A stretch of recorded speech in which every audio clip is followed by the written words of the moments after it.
One पर्व, अर्जुनाभिगमन पर्व, द्वादशोध्याय। अर्जुन और द्रौपदी के द्वारा भगवान श्रीकृष्ण की स्तुति। द्रौपदी का भगवान श्रीकृष्ण से अपने प्रति किए गए अपमान और दुख का वर्णन और भगवान श्रीकृष्ण, अर्जुन एवं धृष्टद्युम्न का उसे आश्वासन देना। वैशंपायन जी कहते हैं, जन्मेजय, जब भोज, वृष्णि और अंतकवंश के वीरों ने सुना कि पांडव अत्यंत दुख से संतप्त हो राजधानी से निकलकर चले गए, तब वे उनसे मिलने के लिए महान वन में गए। 1 पांचाल राजकुमार धृष्टद्युम्न, चेदराज धृष्टकेतु तथा महापराक्रमी लोकविख्यात केकय राजकुमार सभी भाई क्रोध और अमर्ष में भरकर धृतराष्ट्रपुत्रों की निंदा करते हुए कुंती कुमारों से मिलने के लिए वन में गए और आपस में इस प्रकार कहने लगे, हमें क्या करना चाहिए। 2-3 भगवान श्रीकृष्ण को आगे करके वे सभी क्षत्रिय शिरोमणि धर्मराज युधिष्ठिर को चारों ओर से घेर कर बैठे। उस समय भगवान श्रीकृष्ण विषादग्रस्त हो कुरुप्रवर युधिष्ठिर को नमस्कार करके इस प्रकार बोले। 4 श्रीकृष्ण ने कहा, राजाओ, जान पड़ता है ये पृथ्वी दुर्योधन, कर्ण, दुरात्मा शकुनी और चौथे दुशासन, इन सब के रक्त का पान करेगी। 5 युद्ध में इनको और इनके सब सेवकों को अन्य राजाओं सहित परास्त करके हम सब लोग धर्मराज युधिष्ठिर को पुनः चक्रवर्ती नरेश के पद पर अभिषिक्त करें। जो दूसरे के साथ छल, कपट अथवा धोखा करके सुख भोग रहा हो उसे मार डालना चाहिए, ये सनातन धर्म है। 6-7 वैशंपायन जी कहते हैं, जन्मेजय, कुंती पुत्रों के अपमान से भगवान श्रीकृष्ण ऐसे कुपित हो उठे मानो वे समस्त प्रजा को जलाकर भस्म कर देंगे। उन्हें इस प्रकार क्रोध करते देख अर्जुन ने उन्हें शांत किया और उन सत्यकीर्ति महात्मा द्वारा पूर्व शरीरों में किए हुए कर्मों का कीर्तन आरंभ किया। 8-9 भगवान श्रीकृष्ण अंतर्यामी, अप्रमेय, सत्यस्वरूप, अमित तेजस्वी, प्रजापतियों के भी पति, संपूर्ण लोकों के रक्षक तथा परम बुद्धिमान श्री विष्णु ही है। अर्जुन ने उनकी इस प्रकार स्तुति की। 10 अर्जुन बोले, श्री कृष्ण, पूर्वकाल में गंधमादन पर्वत पर आपने यत्र सायंगृह मुनि के रूप में 10,000 वर्षों तक विचरण किया है, अर्थात नारायण ऋषि के रूप में निवास किया है। 11 यत्र सायंगृह मुनि वे होते हैं जो जहां सांकाल हो जाता है वहीं घर की तरह रात भर निवास करते हैं। सच्चिदानंद स्वरूप श्री कृष्ण, पूर्वकाल में कभी इस धराधाम में अवतीर्ण हो आपने 11,000 वर्षों तक केवल जल पीकर रहते हुए पुष्कर तीर्थ में निवास किया है। 12 मधुसूदन, आप विशालोपुरी के बद्रिकाश्रम में दोनों भुजाएं ऊपर उठाए केवल वायु का आहार करते हुए 100 वर्षों तक एक पैर से खड़े रहे हैं। 13 कृष्ण, आप सरस्वती नदी के तट पर उत्तरीय वस्त्रत्क का त्याग करके 12 वार्षिक यज्ञ करते समय तक शरीर से अत्यंत दुर्बल हो गए थे। आपके सारे शरीर में फैली हुई नस, नाड़ियां स्पष्ट दिखाई देती थीं। 14 गोविंद, आप पुण्यात्मा पुरुषों के निवास योग्य प्रभास तीर्थ में जाकर लोगों को तप में प्रवृत्त करने के लिए शौच, संतोष आदि नियमों में स्थित हो महातेजस्वी स्वरूप से 1,000 दिव्य वर्षों तक एक ही पैर से खड़े रहे। ये सब बातें मुझसे श्रीव्यास जी ने बताई हैं। 15-16 केशव, आप क्षेत्रज्ञ, सबके आत्मा, संपूर्ण भूतों के आदि और अंत, तपस्या के अधिष्ठान, यज्ञ और सनातन पुरुष हैं। 17 आप भूमिपुत्र नरकासुर को मारकर अदिति के दोनों मणिमय कुंडलों को ले आए थे एवं आपने ही सृष्टि के आदि में उत्पन्न होने वाले यज्ञ के उपयुक्त घोड़े की रचना की थी। 18 संपूर्ण लोकों पर विजय पाने वाले आप लोकेश्वर प्रभु ने वह कर्म करके सामना करने के लिए आए हुए समस्त दैत्यों और दानवों का युद्धस्थल में वध किया। 19 महाबाहु केशव, तदनंतर शचीपति को सर्वेश्वर पद प्रदान करके आप इस समय मनुष्यों में प्रकट हुए हैं। 20 परंतप पुरुषोत्तम, आप ही पहले नारायण होकर फिर हरिरूप में प्रकट हुए। ब्रह्मा, सोम, सूर्य, धर्म, धाता, यम, अनल, वायु, कुबेर, रुद्र, काल, आकाश, पृथ्वी, दिशाएं, चराचर गुरु तथा सृष्टिकर्ता एवं अजन्मा आप ही हैं। 21-22 मधुसूदन श्री कृष्ण, आपने चैत्ररथवन में अनेक यज्ञों का अनुष्ठान किया है। आप सबके उत्तम आश्रय, देव शिरोमणि और महातेजस्वी हैं।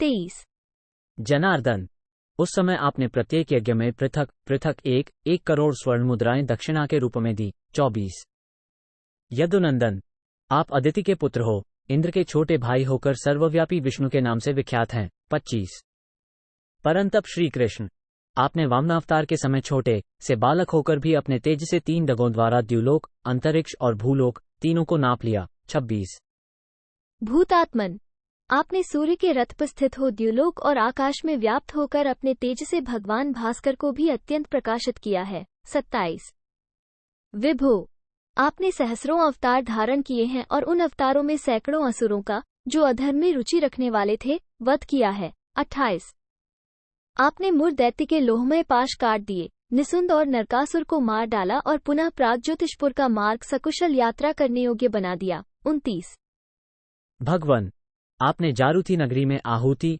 क्रात, साथियों सहित शिशुपाल, जरासंध, शैब्य और शद्धनों को परास्त किया। 30 इसी प्रकार मेघ के समान घर घर शब्द करने वाले सूर्यतुल्य तेजस्वी रथ के द्वारा कुंडिनपुर में जाकर आपने रुक्मी को युद्ध में जीता और भोजवंश की कन्या रुक्मिणी को अपनी पटरानी के रूप में प्राप्त किया। 31 प्रभो, आपने क्रोध से इंद्रद्युम्न को मारा और यवनजातीय कसेरुमान एवं सौभपति शाल्व को भी यमलोक पहुंचा दिया। साथ ही शाल्व के सौभ विमान को भी छिन्न भिन्न करके धरती पर गिरा दिया। 32 इस प्रकार इन पूर्वोक्त राजाओं को आपने युद्ध में मारा है। अब आपके द्वारा मारे हुए औरों के भी नाम सुनिए। इरावती के तट पर आपने कार्तवीर्य अर्जुन के सदृश पराक्रमी भोज को युद्ध में मार गिराया। 33 गोपति और तालकेतु, ये दोनों भी आपके ही हाथ से मारे गए। जनार्दन, भोग सामग्रियों से संपन्न तथा ऋषि मुनियों की प्रिय अपने अधीन की हुई पुण्यमयी द्वारका नगरी को आप अंत में समुद्र में विलीन कर देंगे। 34 मधुसूदन, वास्तव में आप में न तो क्रोध है, न मात्सर्य है, न असत्य है, न निर्दयता ही है। दाशौह, फिर आप में कठोरता तो हो ही कैसे सकती है।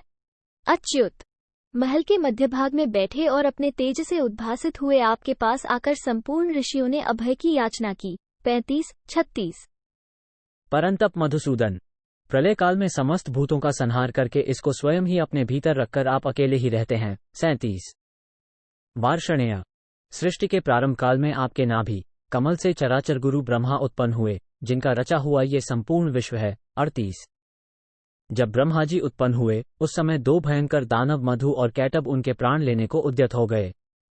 उनका यह अत्याचार देखकर क्रोध में भरे हुए आप श्रीहरि के ललाट से भगवान शंकर का प्रादुर्भाव हुआ, जिनके हाथों में त्रिशूल शोभा पा रहा था। उनके 3 नेत्र थे। इस प्रकार वे दोनों देव ब्रह्मा और शिव आपके ही शरीर से उत्पन्न हुए हैं। 39-40 वे दोनों आपकी ही आज्ञा का पालन करने वाले हैं। ये बात मुझे नारद जी ने बतलाई थी। नारायण श्री कृष्ण, इसी प्रकार पूर्व काल में चैत्ररथवन के भीतर आपने प्रचुर दक्षिणाओं से संपन्न अनेक यज्ञों तथा महासत्र का अनुष्ठान किया था। भगवान पुंडरीकाक्ष, आप महान बलवान हैं। बलदेव जी आपके नित्य सहायक हैं। आपने बचपन में ही जो महान कर्म किए हैं, उन्हें पूर्ववर्ती अथवा परवर्ती पुरुषों ने न तो किया है और न करेंगे। आप ब्राह्मणों के साथ कुछ काल तक कैलाश पर्वत पर भी रहे हैं। 41-43 वैशंपायन जी कहते हैं, जन्मेजय, श्रीकृष्ण के आत्मस्वरूप पांडुनंदन अर्जुन उन महात्मा से ऐसा कहकर चुप हो गए। तब भगवान जनार्दन ने कुंती कुमार से इस प्रकार कहा। 44 पार्थ, तुम मेरे ही हो, मैं तुम्हारा ही हूँ। जो मेरे हैं वे तुम्हारे ही हैं। जो तुमसे द्वेष रखता है वो मुझसे भी रखता है। जो तुम्हारे अनुकूल है वो मेरे भी अनुकूल है। 45 दुर्धर्ष वीर, तुम नर हो और मैं नारायण श्रीहरि हूँ। इस समय हम दोनों नर नारायण ऋषि ही इस लोक में आए हैं। 46 कुंती कुमार, तुम मुझसे अभिन्न हो और मैं तुमसे पृथक नहीं हूँ। भरत श्रेष्ठ, हम दोनों का भेद जाना नहीं जा सकता। 47 वैशंपायन जी कहते हैं, जन्मेजय, रोषावेश से भरे हुए राजाओं की मंडली में उस वीर समुदाय के मध्य महात्मा केशव के ऐसा कहने पर धृष्टद्युम्न आदि भाइयों से घिरी और कुपित हुई पांचाल राजकुमारी द्रौपदी भाइयों के साथ बैठे हुए शरणागत वत्सल श्रीकृष्ण के पास जा उनकी शरण की इच्छा रखती हुई उनसे बोली। 48-49 द्रौपदी ने कहा, प्रभु, ऋषिलोक प्रजा सृष्टि के प्रारंभ काल में एकमात्र आपको ही संपूर्ण का सृष्टा एवं प्रजापति कहते हैं। महर्षि असित देवल का यही मत है। 50 दुर्धर्ष मधुसूदन, आप ही विष्णु हैं, आप ही यज्ञ हैं, आप ही यजमान हैं और आप ही यजन करने योग्य श्रीहरि हैं, जैसा कि जमदग्निनंदन परशुराम का कथन है। 51 पुरुषोत्तम, कश्यप जी का कहना है कि महर्षिगण आपको क्षमा और सत्य का स्वरूप कहते हैं। सत्य से प्रकट हुए यज्ञ भी आप ही हैं। 52 भूत भावन भूतेश्वर, आप साध्य देवताओं तथा कल्याणकारी रुद्रों के अधीश्वर हैं। नारद जी ने आपके विषय में यही विचार प्रकट किया है। 53 नरश्रेष्ठ, जैसे बालक खिलौनों से खेलता है, उसी प्रकार आप ब्रह्मा, शिव तथा इंद्र आदि देवताओं से बारंबार क्रीड़ा करते रहते हैं। 54। प्रभो, स्वर्गलोक आपके मस्तक से और पृथ्वी आपके चरणों से व्याप्त है। ये सब लोक आपके उदस्वरूप हैं। आप सनातन पुरुष हैं। 55। विद्या और तपस्या से संपन्न तथा तप के द्वारा शोधित अंतःकरण वाले आत्मज्ञान से तृप्त महर्षियों में आप ही परम श्रेष्ठ हैं। 56। पुरुषोत्तम, युद्ध में कभी पीठ न दिखाने वाले, सब धर्मों से संपन्न पुण्यात्मा राजर्षियों के आप ही आश्रय हैं। आप ही प्रभु, सबके स्वामी, आप ही विभु, सर्वव्यापी, और आप ही संपूर्ण भूतों के आत्मा हैं। आप ही विविध प्राणियों के रूप में नाना प्रकार की चेष्टाएं कर रहे हैं। 57। लोक, लोकपाल, नक्षत्र, 10 दिशाएं, आकाश, चंद्रमा और सूर्य सब आप में प्रतिष्ठित हैं। 58। महाबाहो, भूलोक के प्राणियों की मृत्यु प्रवशता, देवताओं की अमरता तथा संपूर्ण का कार्य सब कुछ आप में ही प्रतिष्ठित है। 59। मधुसूदन, मैं आपके प्रति प्रेम होने के कारण आपसे अपना दुख निवेदन करूंगी, क्योंकि दिव्य और मानव में जितने भी प्राणी हैं उन सब के ईश्वर आप ही हैं। 60। भगवान कृष्ण, मेरे जैसी स्त्री जो कुंती पुत्रों की पत्नी, आपकी सखी और धृष्टद्युम्न जैसे वीर की बहन हो, क्या किसी तरह सभा में केश पकड़कर घसीटकर लाई जा सकती है? 61। मैं रजस्वला थी, मेरे कपड़ों पर रक्त के छींटे लगे थे, शरीर पर एक ही वस्त्र था और लज्जा एवं भय से मैं थर-थर कांप रही थी। उस दशा में मुझ दुखिनी अबला को कौरवों की सभा में घसीटकर लाया गया था। 62।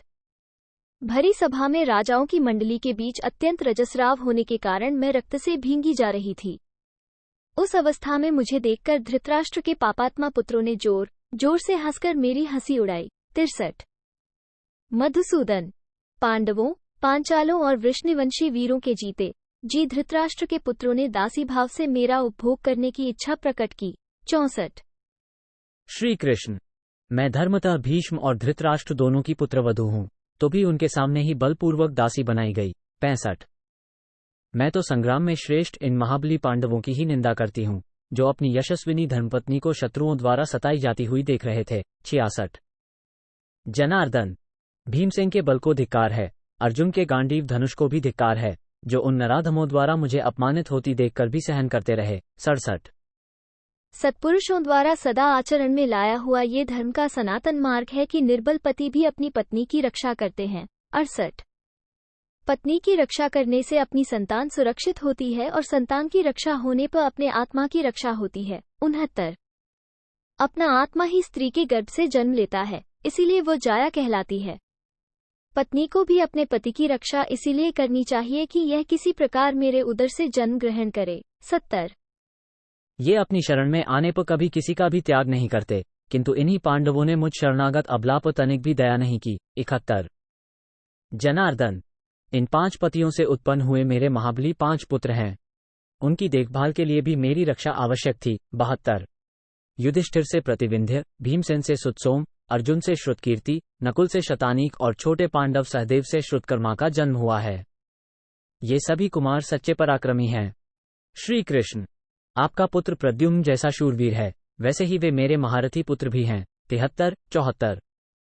ये धनुर्विद्या में श्रेष्ठ तथा शत्रुओं द्वारा युद्ध में अजेय हैं तो भी दुर्बल धृतराष्ट्र पुत्रों का अत्याचार कैसे सहन करते हैं? 75।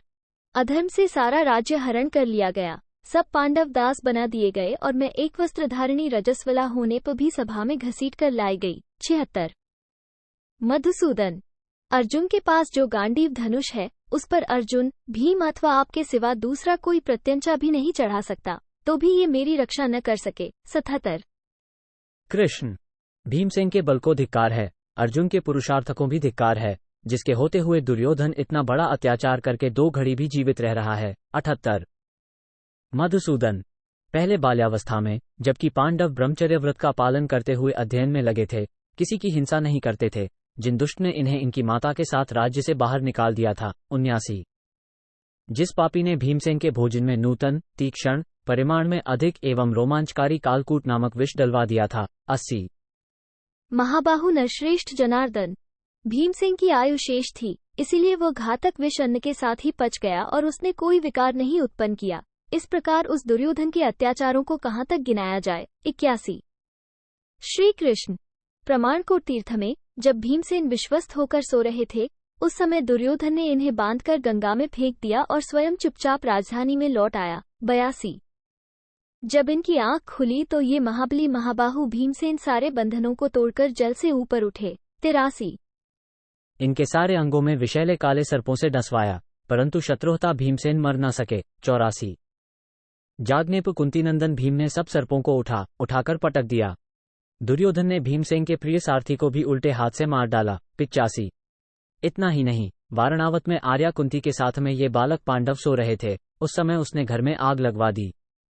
ऐसा दुष्कर्म दूसरा कौन कर सकता है। 86 उस समय वहां आर्या कुंती भयभीत हो रोती हुई पांडवों से इस प्रकार बोली, मैं बड़े भारी संकट में पड़ी, आग से घिर गई। 87 हाय हाय, मैं मारी गई, अब इस आग से कैसे शांति प्राप्त होगी? मैं अनाथ की तरह अपने बालक पुत्रों के साथ नष्ट हो जाऊंगी। 88 उस समय वहां वायु के समान वेग और पराक्रम वाले महाबाहु भीमसेन ने आर्या कुंती तथा भाइयों को आश्वासन देते हुए कहा, पक्षियों में श्रेष्ठ विनित्यानंदन गरुड़ जैसे उड़ा करते हैं, उसी प्रकार मैं भी तुम सबको लेकर यहाँ से चल दूंगा, अतः तुम्हें यहाँ तनिक भी भय नहीं है। 89 90 ऐसा कहकर पराक्रमी एवं बलवान भीम ने आर्या कुंती को बाएं अंक में, धर्मराज को दाहिने अंक में, नकुल और सहदेव को दोनों कंधों पर तथा अर्जुन को पीठ पर चढ़ा लिया और सबको लिए दिए सहसा वेग से उछलकर इन्होंने उस भयंकर अग्नि से भाइयों तथा माता की रक्षा की। 91 92 आदि पर्व के 147वें अध्याय के लाक्षागृहदाह प्रसंग में बतलाया है कि भीमसेन ने माता को तो कंधे पर चढ़ा लिया और नकुल सहदेव को गोद में उठा लिया तथा शेष दोनों भाइयों को दोनों हाथों से पकड़कर उन्हें सहारा देते हुए चलने लगे। इस कथन से द्रौपदी के वचन भिन्न है, क्योंकि द्रौपदी का उस समय विवाह नहीं हुआ था, अतः द्रौपदी इस बात को ठीक नहीं जानती थी। इसी से वह लोगों के मुख से सुनाई बात अनुमान से कह रही है, अतः लाक्षागृहदाह के प्रसंग की बात ही ठीक है। फिर वे सब यशस्वी पांडव माता के साथ रात में ही वहां से चल दिए और हिडिंब वन के पास एक भारी वन में जा पहुंचे। 93 वहां माता सहित ये दुखी पांडव थककर सो गए। सो जाने पर इनके निकट हिडिंबा नामक राक्षसी आई। 94 माता सहित पांडवों को वहां धरती पर सोते देख काम से पीड़ित हो उस राक्षसी ने भीमसेन की कामना की। 95 भीम के पैरों को अपनी गोद में लेकर वह कल्याणमयी अबला अपने कोमल हाथों से प्रसन्नतापूर्वक दबाने लगी। 96 उसका स्पर्श पाकर बलवान सत्यपराक्रमी तथा अमेयात्मा भीमसेन जाग उठे। जागने पर उन्होंने पूछा, सुंदरी तुम यहाँ क्या चाहती हो? 97 इस प्रकार पूछने पर इच्छानुसार रूप धारण करने वाली उस अनिद्य सुंदरी राक्षस कन्या ने महात्मा भीम से कहा। 98 आप लोग यहाँ से जल्दी भाग जाएं, मेरा ये बलवान भाई हिडिंब आपको मारने के लिए आएगा, अतः आप लोग जल्दी चले जाइए, देर न कीजिए। 99 ये सुनकर भीम ने अभिमान पूर्वक कहा, मैं उस राक्षस से नहीं डरता, यदि यहाँ आएगा तो मैं ही उसे मार डालूंगा। 100 उन दोनों की बातचीत सुनकर वो भीमरूपधारी भयंकर एवं नीच राक्षस बड़े जोर से गर्जना करता हुआ वहां आ पहुंचा। 101 राक्षस बोला, हिडिंबे तू किससे बात कर रही है? लाओ इसे मेरे पास, हम लोग खाएंगे, अब तुम्हें देर नहीं करनी चाहिए। 102 मनस्विनी एवं अनिदिता हिडिंबा ने स्नेहयुक्त हृदय के कारण दयावश ये क्रूरतापूर्ण संदेश भीमसेन से कहना उचित न समझा। 103 इतने ही में वह नरभक्षी राक्षस घोर गर्जना करता हुआ बड़े वेग से भीमसेन की ओर दौड़ा। 104 क्रोध में भरे हुए उस बलवान राक्षस ने बड़े वेग से निकट जाकर अपने हाथ से भीमसेन का हाथ पकड़ लिया। भीमसेन के हाथ का स्पर्श इंद्र के वज्र के समान था, उनका शरीर भी वैसा ही सुदृढ़ था। राक्षस ने भीमसेन से भिड़कर उनके हाथ को सहसा झटक दिया। 105 106 राक्षस ने भीमसेन के हाथ को अपने हाथ से पकड़ लिया। ये बात महाबाहु भीमसेन नहीं सह सके, वे वही कुपित हो गए। 107 उस समय संपूर्ण अस्त्र शस्त्रों के ज्ञाता भीमसेन और हिडिंब में इंद्र और वृत्रासुर के समान भयानक एवं घमासान युद्ध होने लगा। 108 निष्पाप श्री कृष्ण महापराक्रमी और बलवान भीमसेन ने उस राक्षस के साथ बहुत देर तक खिलवाड़ करके उसके निर्बल हो जाने पर उसे मार डाला। 109 इस प्रकार हिडिंब को मारकर हिडिंबा को आगे किए भीमसेन अपने भाइयों के साथ आगे बढ़े। उसी हिडिंबा से घटोत्कच का जन्म हुआ। 110 तदनंतर सब परंतप पांडव अपनी माता के साथ आगे बढ़े। ब्राह्मणों से घिरे हुए ये लोग एकचक्रा नगरी की ओर चल दिए। 111 उस यात्रा में इनके प्रिय एवं हित में लगे हुए व्यास जी ही इनके परामर्शदाता हुए। उत्तम व्रत का पालन करने वाले पांडव उन्हीं की सम्मति से एकचक्रोपुरी में गए। 112। वहां जाने पर भी इन्हें नरभक्षी राक्षस महाबली बकासुर मिला। वो भी हिडिंब के ही समान भयंकर था। 113। योद्धाओं में श्रेष्ठ भीम उस भयंकर राक्षस को मारकर अपने सब भाइयों के साथ मेरे पिता द्रुपद की राजधानी में गए। 114। श्री कृष्ण, जैसे आपने भीष्मकनंदिनी रुक्मिणी को जीता था, उसी प्रकार मेरे पिता की राजधानी में रहते समय सव्यसाची अर्जुन ने मुझे जीता। 115। मधुसूदन, स्वयंवर में जो महान कर्म दूसरों के लिए दुष्कर था, वो करके भारी युद्ध में भी अर्जुन ने मुझे जीत लिया था। 116। परंतु आज मैं इन सब के होते हुए भी अनेक प्रकार के क्लेश भोगती और अत्यंत दुख में डूबी रहकर अपनी सास कुंती से अलग हो धौम्य जी को आगे रखकर वन में निवास करती हूँ। 117। ये सिंह के समान पराक्रमी पांडव बल वीर्य में शत्रुओं से बड़े चढ़े हैं। इनसे सर्वथा हीन कौरव मुझे भरी सभा में कष्ट दे रहे थे, तो भी इन्होंने क्यों मेरी उपेक्षा की। 118। पापकर्मों में लगे हुए अत्यंत दुर्बल पापी शत्रुओं के दिए हुए ऐसे दुख मैं सह रही हूँ और दीर्घकाल से चिंता की आग में जल रही हूँ। 119। ये प्रसिद्ध है कि मैं दिव्य विधि से एक महान कुल में उत्पन्न हुई हूँ। पांडवों की प्यारी पत्नी और महाराज पांडु की पुत्रवधू हूँ। 120। मधुसूदन श्री कृष्ण, मैं श्रेष्ठ और सती साध्वी होती हुई भी इन पांचों पांडवों के देखते देखते केश पकड़कर घसीटी गई। 121। ऐसा कहकर मृदुभाषिणी द्रौपदी कमलकोश के समान कांतिमान एवं कोमल हाथ से अपना मुंह ढककर फूट कर रोने लगी। 122।